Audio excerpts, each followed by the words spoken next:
দুর্নীতি দমন কমিশনের চেয়ারম্যান মোহাম্মদ আব্দুল মোমেনের সঙ্গে সাক্ষাৎ করে বেশ কিছু অভিযোগ জমা দিয়েছেন বৈষম্য বিরোধী ছাত্র আন্দোলনের দুই সমন্বয়ক হাসনাত আবদুল্লাহ ও সার্জিস আলম।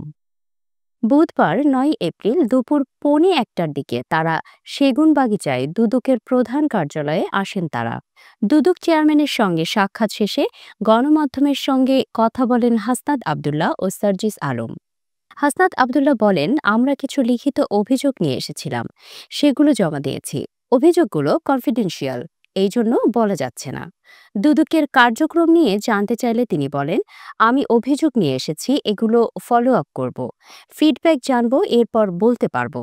এই সময় সার্জিস আলম বলেন, অতীতে দুদককে ব্যবহার করে অনেককে সাম্রাজ্য তৈরি করতে সহযোগিতা করা হয়েছে এবং অনেক ভালো মানুষকে বছরের পর বছর ধরে অস্বস্তিতে রাখা হয়েছে। সেই জায়গা থেকে আমরা চাই দুদক দুদকের মতো কার্যক্রম করুক।